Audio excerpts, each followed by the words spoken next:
so that I don't forget. Awesome. So, welcome everyone. This is the finale of our Read Like a Writer summer book club series. As much as I would love to be reading all year long for a book club, it is too hard to do and write at the same time.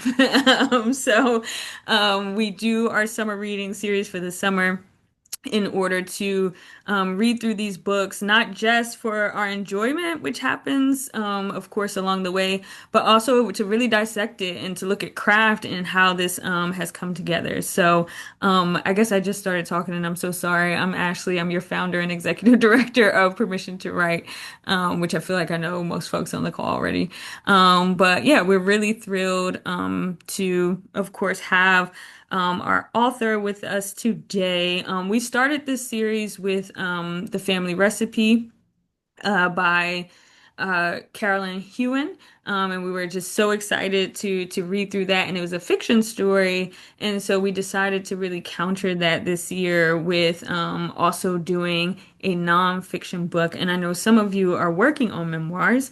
So I hope that this really served as a nice little um, bridge for you in looking at how you might want to start to put your memoir together. Without further ado, I'm like, let me find my little pen options here. Um, I want to see. Oh, yes. All right. So we see our lovely guest, Bernice L. McFadden, who I was first introduced to from a book called Sugar. My mother was such an avid reader and would pass her books down to me all the time. She still is an avid reader. It's just now it's kind of going the other way. She always used to pass her books to me, and now I'm passing a lot of books along to her. And so when I saw this memoir, Firstborn Girls, by Bernice, I just was like super thrilled to jump into that and see what nonfiction looks like. Welcome, Bernice. We're so happy to have you. Well, thank you so much for having me. I appreciate being here. Awesome. So I'm just gonna jump in. Let me give a little bit of context on the story. This is just kind of straight from the intro that this memoir is really interweaving of Bernice's personal journey and her family's history, beginning with her four times enslaved great-grandmother, Louisa Vicey Wilson, in 1822, Hancock County, Georgia. Her descendants survived Reconstruction and Jim Crow, joined the Great Migration, and mourned Dr. King's assassination during the Civil Rights Movement. These women's wisdom, secrets, and fierce love are passed down like Louisa's handmade quilt. A memoir of many threads, Firstborn Girls is an extraordinarily moving portrait of a life shaped by family, history, and the drive to be something more. I think we just felt that. Like it was so palpable to me, just like one, putting the memoir in this bigger historical context, which just made it so rich and it felt like I was learning a lot kind of throughout this personal journey. So can you tell me a little bit about like, was it always kind of in your mind to really like intertwine the stories of the women in your family? Or did that begin to kind of take shape as you were going through your memoir and how you wanted to approach it? So yeah, it took shape. So this memoir is supposed to come out in 2023, right? I signed the deal in 2020. So I had enough time to write it, but I struggled so much with the structure. I was reading a lot of memoirs even prior to me deciding that I wanted to write a memoir. And I had all of this information, right? We all know that writing is in the rewriting. So I just basically puked on the page. I had all this stuff there. And the first draft that I handed in, and my editor was so kind. She was like, "Oh, this is so nice. Maybe take a little time and think about it." It was trash. It was garbage, right? Um, Now, if you've read my novels, you know how interested I am in history. I always inject historical factoids or take those historical factoids and run with them. And so I don't know why I was trying to avoid that with my memoir. The thing about writing, at least for me, is I always just feel like a conduit, right? And I know every time I sit down to write that there are other entities that are going to take over, but I fight them each and every time. And that's why the book was so late because I was fighting them. And I know better, but every time I sit down to write, it's like starting anew. It's like I've never done it before. And they allow me to act the fool for a while and then I submit. Oh, wow. But I mean, worth the wait though, you know. Thank you. And I love that you said that writing is the rewriting because I feel like some folks on this call know I'm always digging into that. I feel like it took a while for me as a fiction writer. I debuted a romance novel in 2022 on Simon and Congratulations. Schuster. Thank you. And that was my first getting the first edit letter was really the first understanding of like, oh, that's what they meant in all those English classes. Like, you know, Yeah. that the Yeah. writing is really the rewriting and starting to really find a lot of beauty in that process. And as the creator, you're so close to the work, right, that you can't see whatever the flaws are. Or you may think that there something is a flaw. And outside eyes are like, no, this is perfect. This is beautiful. Keep this. Yes. Editors, like if you have a great editor, that's a blessing. Oh, so huge. So for you, like I know that the book was broken up in six different parts. Can you tell us about kind of what those sections kind of meant for you? I'm always interested when books are broken up into sections, because I feel like that is telling us something without telling us something. So can you just talk a little bit about kind of breaking it up into these different sections and what that meant for you as the writer? So again, editor. That was I just wrote the book, right? Okay. And it just flowed. I did not have sections. I was just writing. She suggested, she's like, let's break this up. So now I had to think about titles for each section. Like I had to really Mm-hmm. think about the text in a different way. Mm-hmm. And so that took time as well. Right. But I think it worked out. But that was not my original thought to break it up into sections. That was my editor as well. I love that. I love that probably in the writing, certain things were taking shape in a way that kind of made them make sense together, you know? So Right. I love like you don't always have to know all the words. Our kind of work is to get the words on the page, you know what I mean? And not always that's almost the editor's job to like make it make sense. Which makes a lot of sense Yes. to me. Yes. So tell me, like, how do you handle people discussing literature that is your real life versus your fiction? Because I have to say, when I was yelling in my bed next to my husband, I was saying, I don't like this man, and I was talking about your father, and and I'm like, Yeah. and that was personal, right? Like this is like your Right. personal thing, but it was. I felt little Bernice, you know what I mean? And I just like felt for her so much and was like bleeding. One, I think you did a beautiful job of humanizing him, right? So, that was so palpable in the memoir as well. But like, yeah, is there any difference for you in kind of like how people re are going to receive the memoir versus like how they receive you typically through your fiction writing? No. Simple answer. No, because Mm-hmm. I have always been writing about my family. I'm always writing about my family. And in some respects, I'm writing about myself, my personal experiences. So again, if you are familiar with my catalog, you already know this story because I wrote about my dad in my sophomore novel, The Warmest December. Mm-hmm. And I guess right now now in this era we can call that novel biofiction, but that book came out in 2001, and I was not ready to tell the truth about my upbringing. and I was carrying all this shame about something that I had no part in, really. But I knew that I needed to write this story. I needed to unburden myself. I had already forgiven my dad for his behavior because I understood from whence it came. Yeah. But this is how I work through things. I write about it. And Hmm. so I wrote this novel, The Warmest December.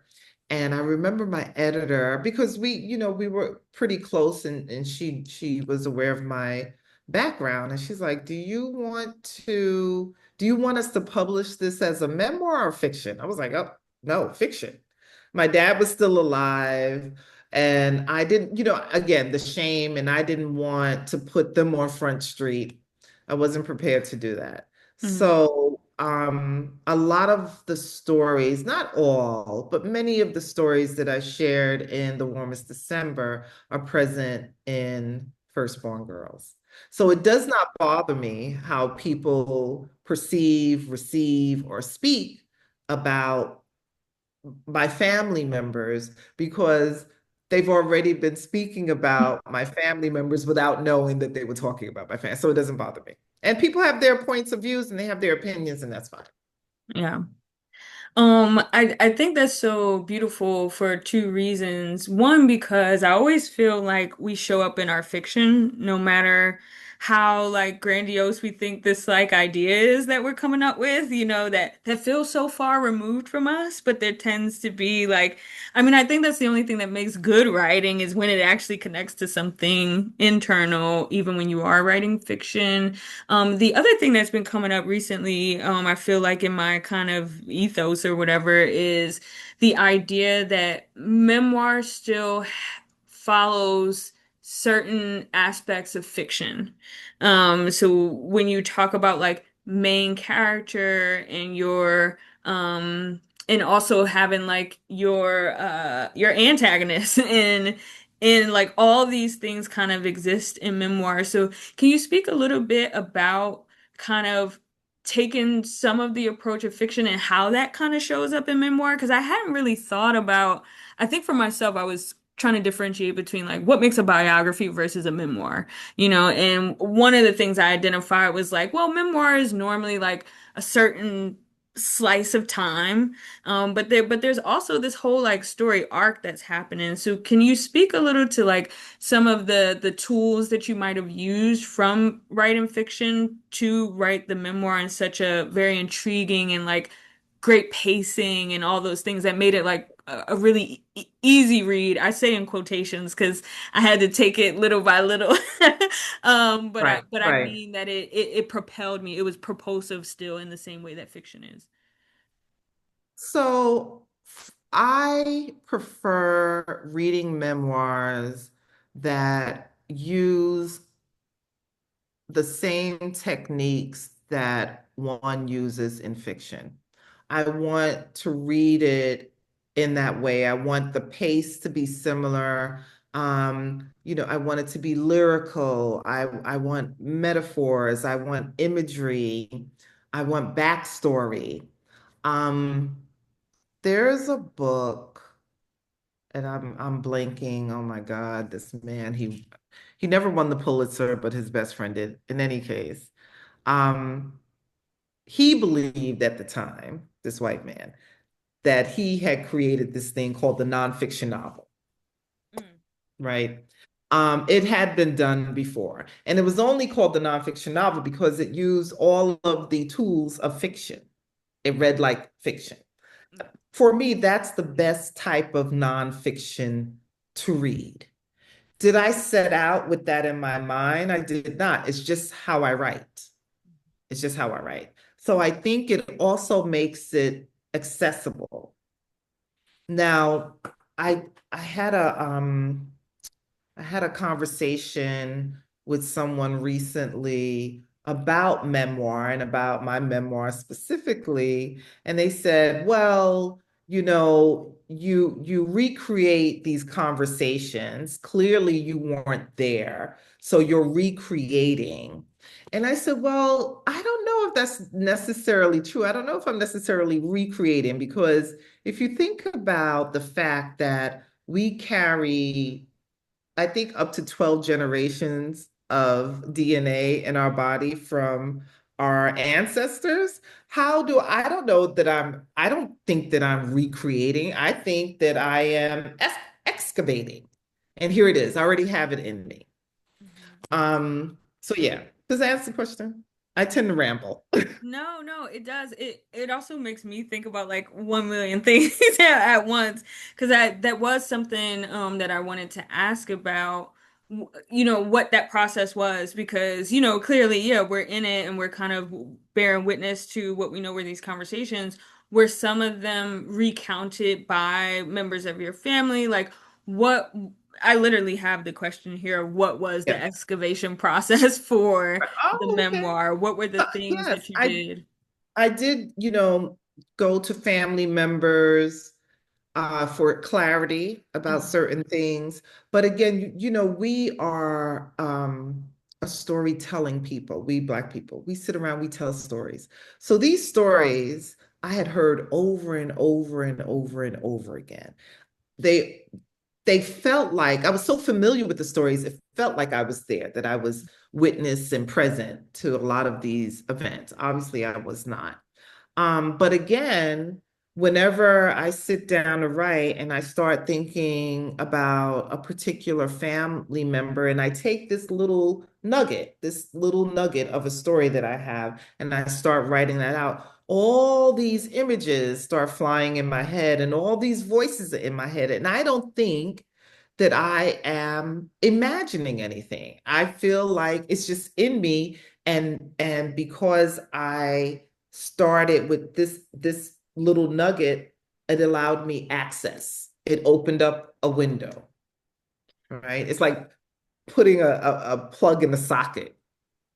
yeah, you end the book with this beautiful quote that says, "You are the result of the love of thousands" by Linda Hogan. Yeah. And it tied everything up so beautifully because that literally just kind of felt like, as we kind of really saw this whole lineage, kind of come down through your story, that kind of reminds me of that idea of like, you use the term our angel sisters, which is such a beautiful way of like kind of thinking about these stories and like what comes up for us in the moments, like you said, where we're free writing, thinking about these stories, kind of remembering them. And Toni Morrison talks a lot about memory in our work and how like the river doesn't forget whether you built the land on the place or not, Water it does doesn't not forget. forget. It's always trying to find its way back home, Hmm. Hmm. right? And that's how I think about memory. Hmm. That's beautiful. You also have this great way of telling the story, but then there's the moments where the narrative of the story almost feels like you're speaking directly to us. And I thought that that was so seamless in the story, and it made me feel like I was literally sitting and listening to you tell me the story, which was very reminiscent to me of J. California Cooper and how Oh I yeah. feel about her work. So can you speak to some of those influences that you cited in the book? You've talked about Alice Walker. I thought it was very I jumped at the fact that you mentioned Jay California Cooper because I feel like she doesn't get mentioned enough. Um, Yes, I agree with you. I yeah. agree with you. And Alice Walker is the one who basically put her in print.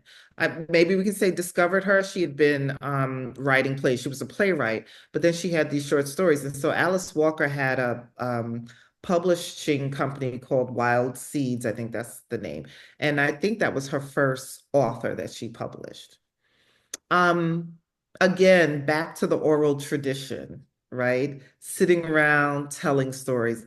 There's no other way I can tell a story. I have to tell it the way I heard it. And when I was growing up, listening to my aunties and my uncles and my grandparents telling stories, it was so full of color, right? I could just close my eyes and see everything. I'm a very visual person. So when I take to the page, that just automatically spills onto the page. I've got to see it. If I can't see it on the page, then my readers aren't going to see it. So I see it here in my head, and I try my best to put on the page exactly what it is I see in my head. And as writers, the five senses are so important, right? There's a quote, don't tell me the moon is shining. Show me the glint of light in a piece of glass, right? That's very important. You don't have to overdo it. I teach creative writing at Tulane University, and some of my students, they really go overboard. And I tell them, I said, listen, it's like, how do you take your tea or your coffee? How much sugar do you put in? Like, this is too much sugar. It's too much. I don't think you need to spend, five paragraphs describing a room. Mhm. If you can access the language correctly. And Mhm. it doesn't have to be $50 words. I write very simply. And I think simple writing is quite beautiful. It's how you string the words together. Mhm. Mhm. So with the gravity of the things that you're recounting in this memoir, and as you mentioned, very very beautifully, like you said, not getting too lost in the language, but things being structured in such a nice way. Even though even dealing with this like extreme depth, right, of emotion and family and things going on. There's also still humor here, which I think is cool. Like Vivian says, no, there's this point where someone says, I don't have the note here, but it says, did you call the cops? And Vivian kind of Oh, responds, did you? And I heard that, because I think we're all sharing somewhat of an experience of being Black people within the diaspora, right? So that I could hear that probably in my own aunt's voice or something, or like famous last words being "You're all grown up now," and at one point in the story. So, what role does humor play in your life, and then in your writing? Because I think it could be easy just to kind of put it all plainly, but there were moments of levity here, even oh with yeah. such serious subject matter.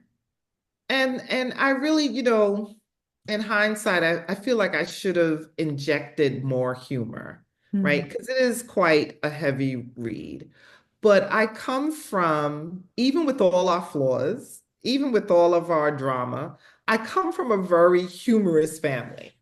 We love to tell jokes, we love to laugh, we love to poke fun at each other. Mhm. But I am so very interested in Black humor that's very specific to us, right? And I'm bicultural. So my mother's people are from the South, and my father's mother's people are from the Caribbean. Now his daddy's side is from the South, but he didn't know him. He wasn't raised with him. So it's Caribbean. And I was looking online the other day, and these Caribbean people put up a video about how Caribbean people point. Do you know how Caribbean people point? No. So No. Americans will point, right? Hmm. Caribbeans go with their mouth, Oh, yes, yes, yes. or they do a hard look. But I think Black Americans do a hard look too, like, Hmm. Hmm. right? So, and those are the things that connect us. Hmm. Like,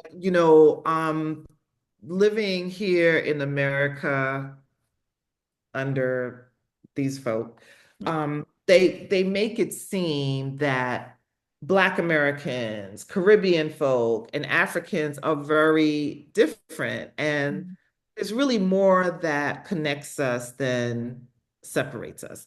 And so I'm always trying to, explain that when I'm writing about my people on Hmm. both sides. Yeah, I totally agree. With coming from a Black American family, I recently have been spending a lot of time in Jamaica for work, kind of on the regular basis. I feel like I'm coming home. I don't feel like there's any separation to me. I feel like I landed in Kingston and was like, "Oh, I'm home." Like this Yeah, is like this is home for yeah. me. And much to my husband, he was like, "Girl," I was like, "Listen, I don't care what you say. Somebody's from the Caribbean." Somewhere back in my thing I because mean, there's it's literally just like because where the boats drop people off, right? that's it. That's That's it. Yeah. And so you feel that connection. And I think like even within my work, I've been very interested in the intersection of the Black diaspora. Like I love it because I think we are all so interconnected because look at the yeah, things that have sustained us like through generations, through trauma, through all the things. So it's all really palpable. And to your point, right, you talked about Black people being storytellers, and we're all really comical in our own ways too, from the Caribbean to the homeland to Black Americans. Everybody's funny. every Specifically when like things feel really serious or really heavy. We find the humor. My mom always says, laugh to keep from crying, right? that's right. That's how Yeah, we survive, right? We have exactly. to we laugh, we make up stories, we poke fun. I mean, if we didn't, we wouldn't be here. We wouldn't survive. Yeah. I have two more questions and then I want to open it up because, like I said, I'm like looking at Davita, who I know is working on a memoir. So I'm like, I'm sure she got some questions. But I wanted to talk about first lines. Um, so it was really like during my residency in Italy that Chris Abani talked about writing and rewriting first lines and how he would write like 10 first lines. And it was the first time I thought about it in that way. Like, I was like, oh, maybe I would practice this. So I needed to know for myself how you landed on the first line of your memoir because it stopped me in my tracks. And I don't have it written, I don't have the book next to me, but it's almost like I died this day or something First very thing I want to powerful. tell you Yeah. is September 27th, 1967, I died. Yes, yes. And so So, you have to tell us how we got there. so it was like it took me a minute to get there. I'll have to look back on, the early drafts to see what those first lines were. And now I don't know. No, I do know. I'm lying. I do know why I avoided opening the memoir with that because it was circling in the back of my head and I was like, no, no, no, because I felt like it was too close to the opening line for my debut novel, Sugar. Hmm. Jude was dead. And I was like, Hmm. this is like doing the same thing. But now I realize it was perfect. It was paying homage to my first novel because this is my first memoir. And and with Sugar, when I was struggling with how to open the novel, I was just looking at an early manuscript today. Um, the voice in my head was like, say the thing. What is the inciting incident? She's dead. Hmm. So you're going to when you're writing, you want to think about no, let me rephrase that because I don't want you to think about it. But bookends. So here's the opening line, and you're going to take me through the story that explains that opening line. Hmm. And so that's why I finally decided I was like, I'm just going to start with my death, which was not, I died for a few minutes, but obviously I'm still here because I wrote the book. How Yeah. did I, how did I, how did I, how did I survive that? And what happened after I survived that? Yeah. So And that's how I decided to, yeah, use that. which is beautiful in a lot of ways because the novel really ends at the beginning of what will become the journey to sugar, you know? You finally getting that call back from the agent and I almost felt like it could have kept going because I was like, then what happened? You know? But Um that will be in the follow-up. Right, exactly, exactly. Um, and also, like you said, kind of having that similarity to the beginning of Sugar. And it also reminds me again of Toni Morrison saying, like, I can tell you what happens at the beginning. And I find that sometimes when I'm reading early pages, and I am very much a baby in my own career, right? But just helping other folks at least just get to the infancy stage of their own careers. I'm reading early pages and it's kind of like there's too much mystery. And it's almost feels like, well, I don't want to give it away too soon. And it's like, no, you can tell us everything that happened in the beginning, but if you say it in a way that makes us want to know how did we get here? It's almost Right. like the freeze frame in film where, something crazy is happening and they say, I bet you're wondering how I got here, right? Yes. And that was what this first line really really was to me. I was like, well, wait a minute, I didn't know she died. What happened? Like what happened here? I have to kind of understand it and see this story unfold. Um, so my last question for you, and then of course I want to open it up because don't get me wrong, I have lots and lots of notes of things I can ask, but I want it to be useful for you all as well. Um, how do you care for yourself in the midst of writing so personally and sharing things that may have, you may or may not have held into this moment? I think a lot of times with memoir, people are really digging in, and so are there any rituals that you feel like you have to do, or any ways that you feel like you have to kind of care for yourself in the actual process of writing a memoir? So because I had already written the story, right, under fiction, um, it wasn't terribly burdening, but how I care for myself is I go to the beach, not in America. I don't go in the water here. I like I go to the islands. I go to the Caribbean. I love the water.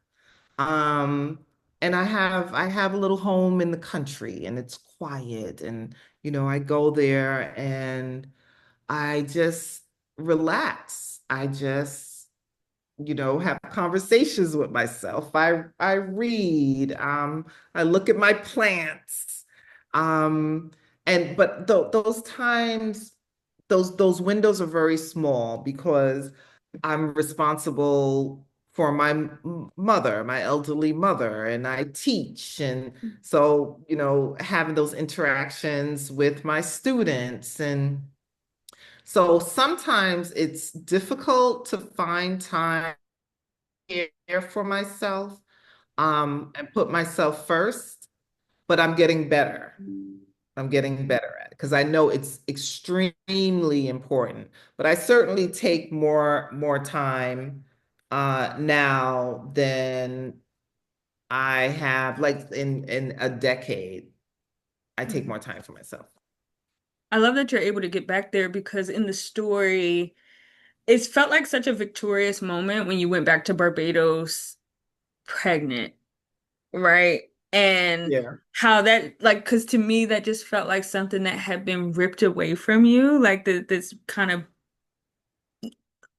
this piece of, like, I guess a sense of peace, right? Like almost like a sense of peace, kind of getting away from the house, being able Yes. to go there, and then to kind of have this full circle moment of like that being taken away for the fear of like becoming a woman and what that might have meant, but being able to then go there, as a mother, Yeah. as a soon to be mother. And so it's even just hearing that you get to go back to the Caribbean is like, wow, you really reclaimed that piece for yourself, which is such a just very heartwarming after specifically after reading the memoir.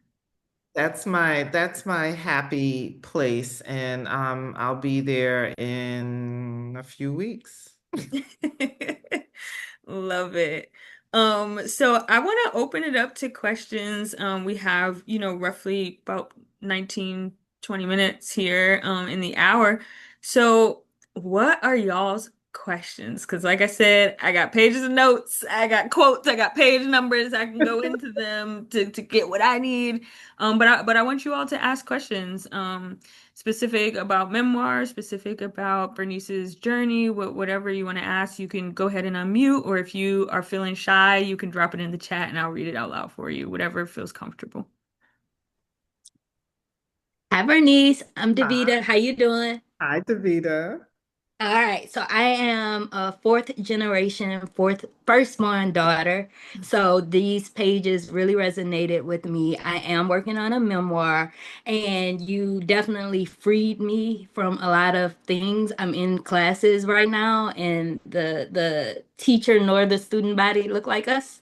Oh, And they're always like, oh, well, the questions they ask, or oh, that's so many people and it's so many characters and this and that. So you help free me. But I want to talk a little bit about your constraint. To me, the story felt like this. It's a lot of things. It's a coming of age. It's also a writer's journey. It felt like a writer's journey. So again, I know you said it was the editor, but how much did you, I guess not how much, what parts of your original all these words on the page are still intact in the book, in the actual story that we read? so the first two drafts, I was writing, so this is like 400 pages, right? I probably had like 600 pages because I was also writing about what happened after I got my book deal. I wanted to write about, when I bought my first house and my daughter going into high school and the struggles we had with her and all of that, my father dying, like all of that was there. So I want to just, say this again, this experience for me was so very similar to writing my first novel. So when I was sending out sugar, this Black editor sent me a note and she said, I love this novel. She goes, but you have a issue that most first time writers have. And I was like, what is that? She said, first novelitis. You want to pour everything in that book, partly because you don't know if you're going to get a second chance, right? So this is one of the reasons why we do this. And I was like, ah. So she was like, you got to cut, we're going to go through this and we're going to cut and we're going to share. And that hurts because it's like cutting a limb off, right? But it's necessary. Um, but I saved all of those limbs that we cut off. And that became the sequel, This Bitter Earth. So the same thing with this memoir, all of that stuff that did not make it in to this will be in the sequel. Um, it's really difficult to agree to, right? What should be left on the page and what should be taken off the page, right? But again, they're standing this far. They have a better view of the story. You're too close to it. But if you feel in your gut that this thing, this paragraph, this chapter needs to be in the book, you put your foot down and say it needs to be in the book because you have the final say because it's your book. So always keep that in mind. I love it. Thank you. The mute button wouldn't unmute. And You're then my second welcome. question, and hopefully my last one, so other people can have a chance, is the amount of research. I learned so much. I went to like two Black colleges and I was learning history I never heard of before. The national anthem, like, come on. So, how much, I know you said you Yeah. like history, but how was this research process? How much research were you doing for the book? Oh, so much. But this is like a love of mine. a pleasure. I could sit in front of the computer for hours reading old newspapers and finding articles and reading books. I have I have thousands of books. And a lot of the information that I put in my memoir, I already had in my head, like I had come across it years ago, and I was like, that's crazy. I wonder if people know about that. That's where I write from too. When I learn something about my people, I want my people to know about it. So I'm going to figure out a way to insert that information into my book. But I think like Victoria Christopher Murray, because she's writing historical fiction now, but she's working with someone who is doing the research for her. And I guess she's probably, parceling it out because it is a lot. I'm not there yet, but I might find myself there at some point in time. I do find that a lot of memoir, because memoir is one of my favorite genres to read, probably outside of fiction, because I'm reading fiction all the time for for my own writing. Right. But I find that a lot of them ground us in the kind of historical context of their personal story, and it like and at varying levels, right? Like yours was so in depth, which was great because I'm a history nerd too, so I love reading about like Yeah. historical things. But they all kind of give you context, you know. I was even reading a memoir about kind of the drunken 20s years, you know, pretty much, but it still was had the setting of like Obama had just been elected and what the kind of tone is. 'Cause I feel like it almost helps the reader like kind of just put this your personal story in this like bigger universal theme, which seems to Right. kind of be a through line for most memoirs that I've read that have been really fascinating. I feel also that people need to understand that what's old is new again. History is cyclical, right? And I know probably a lot of young people are like, I can't believe what's happened. We've been here before. We'll be here again.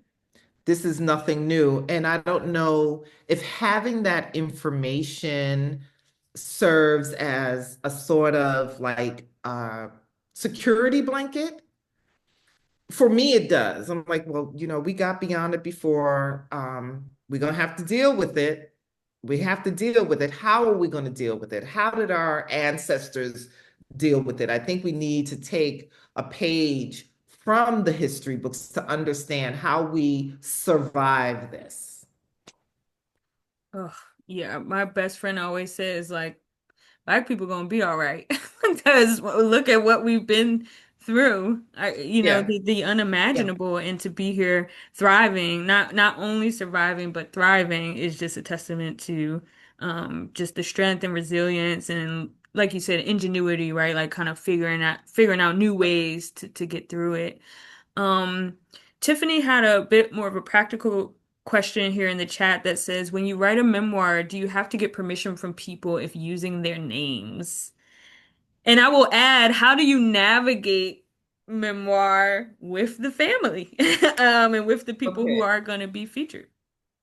I did not get permission to use names. Majority of the people that I wrote about were already deceased. Save for my mother, my siblings, who I don't, I only give the name of my brother Reggie because he's a public figure. But the twins, I just call them the twins. And my daughter, I use, her middle name. Um, I did change the name of my romantic interests at the behest of legal. They were like, "Are they still alive?" I was like, "Yes, can we change the name?" And I had already been very kind, very kind in the book. But they were like, so we don't have any drama. Let's just change the name. All right. I'm like, well, people who are close to me, they know who these people are. So fine. Have I had any pushback from family members? My family members have been very quiet. except for one who I don't know. I've never met her, but I mentioned her dad is like the product of incest, like my mother's product of incest. And I just, it's really a blip. And she crashed out on social media. She was posting all these crazy things. I didn't even see it because she was posting on a page that I was not really active on. And I didn't see it until she commented under a post that someone put up about the book, like praising the book. And yeah, she crashed out. And in any case, she went and got a DNA test and she realized what I said was true. So no apology. She's not taking down the post, and I leave them up there. So yeah, that's the only person. If anybody else has an issue, I've not been notified. But here's my stance. Um, if someone hurts you, or if someone has hurt a member of your family, why are we protecting that person? You gotta call the people out. And so when people behave the way this cousin was behaving, I was thinking, wow, who hurt her? Right? Because she was like, family, you shouldn't tell the family secrets. That's family business. Who hurt you that you aren't speaking out against? Because this is something that has been passed down, right? Whatever happens in the house stays in the house. It's all by design. And I'm like, we have to call out the people that hurt us. And I felt very comfortable speaking about the pedophile in my family because that's my great grandfather. I can talk about him. He's my family. I can speak about him. And I think as writers, there's a certain amount of bravery and courage that has to come out. You can't write with other people over your shoulder. You have to tell your story and be okay with telling your story and how people show up in that story. And yes, Davita, that quote that says, people should have behaved better. If they wanted to be written about better, they should have behaved better. Um, Right. yeah. You can't worry about, as Black writers, we can't worry about the white gaze. And as writers, period, we can't worry about the gaze of the public. I write for me first, right? And then I write for my people. And that's it. Me and my people. That's it. I'm not concerned about what others outside of my community have to say. Because if you Because start if I that was concerned, negotiation, my books would read very differently. mm, mm.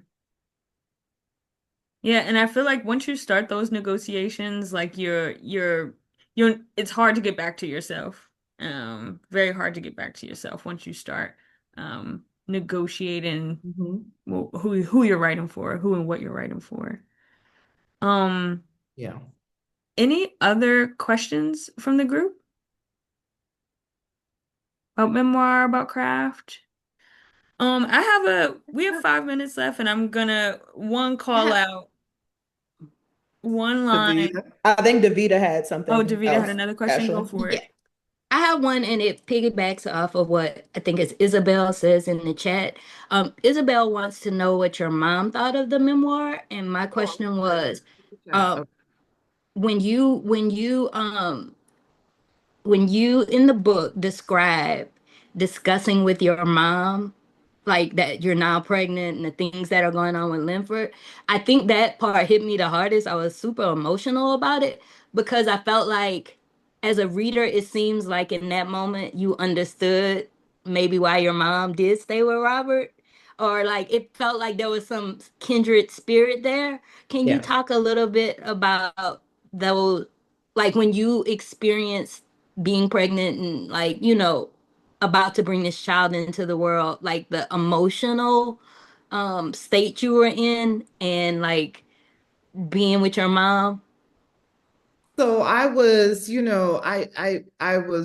wasn't really afraid of what her reaction or response would be. I was afraid of my father's reaction or response, but I knew that I was nervous because I felt, again, ashamed. Right here I am. I don't know, 20 years old, 21 years old, and I'm, pregnant and I'm not married. But my mother had also gotten pregnant with me before she got married. But back then you ran to the altar and things were different in 1987. But and her mother, obviously it wasn't a loving thing, right? That was rape. But by the time I got pregnant, it was just so normal and common.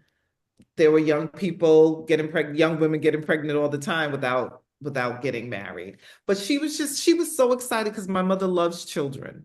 So she was so excited about this baby, right? And the one thing she did say, and I don't think I put this in the book, she goes, "Ooh, I hope you have a boy because you don't know how to do hair." I love I would that. do my sister's hair and she'd go out looking crazy. I didn't. I didn't know how to.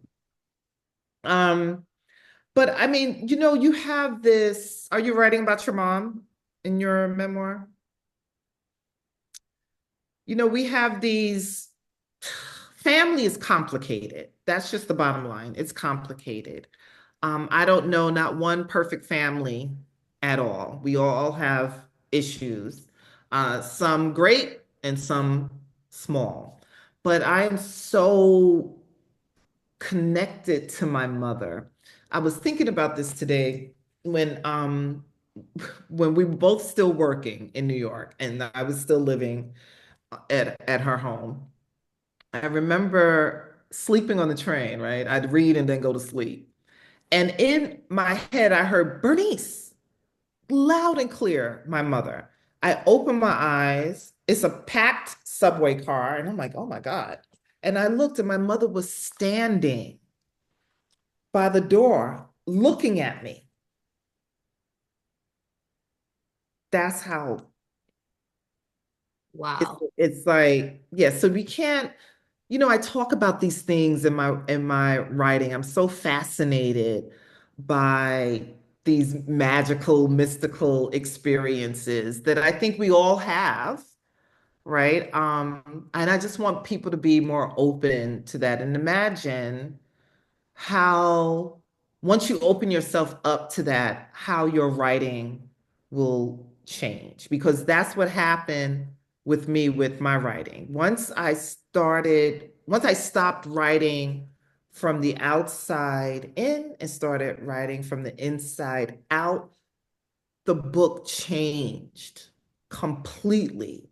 I let go and people say let go and let God. But for me, I let go and I let my angel sisters, I let my ancestors swoop in, sit next to me and tell me the story. That's Mm. why my stories read the way they do, because again, I know I already said this, but I'm listening and I'm putting, because they're telling me and I'm putting it on the page the same way I hear it and the same way I see it.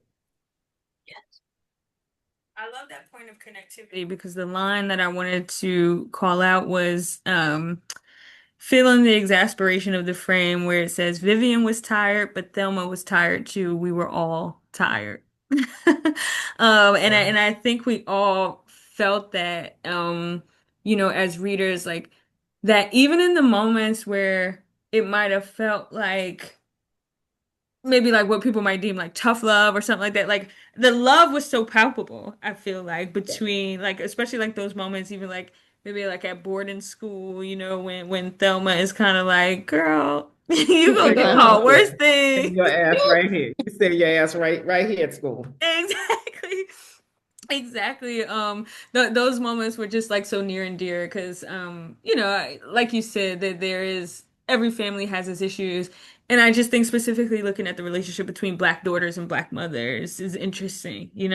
Always an interesting concept. And then I'm not a firstborn girl, but you talking about all these first generations of firstborn girls, and their experiences. My last thing to you just would be, what would you want to tell people about the book that you haven't been asked? What is kind of this burning thing that you're like, no one ever asked me about this, but I want to tell them this about the book. Oh my God.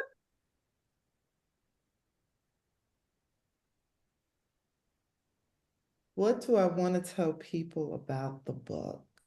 Oh, um, I was invited to narrate the book for the audio version, and I couldn't do it. I did the opening and I did the closing remarks, but it was such an emotional thing for me to read it aloud. Like I was practicing, and I was like, I can't do it. Um, I went in one afternoon to do these two segments, and it's something that should have taken 10, 15 minutes, right? I was there for an hour because I kept breaking down. So I think that one question you didn't ask, and I thought this was curious because everybody asked this question. How come I call my parents and my grandparents and my aunties by their names and not say mommy or daddy or auntie so and so? And I needed to do that to create distance, right? Because it's my family. But if I treated them, this is another tool of fiction. I treated them like characters. So there was this distance. And I could write the truth, the unbiased truth, without worrying about protecting them or worry like, what will people say? Right? Still get that, even though, I write for me and I write for my people. Sometimes in the back of my head, I'm like, well, what are people gonna say about that? And so, yeah, so those are the two things. Well, thank you, because what a great device, right? Because we hear about people writing fiction to create the distance, but something as simple as still writing nonfiction, but calling folks by their names, being able to create the distance is a great tool, Yes. and device. Well, thank you so very much for spending this time with us. It is invaluable. We don't count it like casual, because time is the one thing that we can't get back. So we thank you very much for chatting with us about your memoir. And thanks so much, everyone, for joining us. But lovely, and we can't wait to read part two. Okay, well, Yeah. thank you so much for having me and good luck with all of your writing. I look Thank forward Thank you. to you. sharing Thank you. shelf space with each and every one of you. I love it. I Thanks. love it. Thanks so much, everybody. Have a great night. Have a good Have a good Thank night. night, you. everyone. Bye. Bye.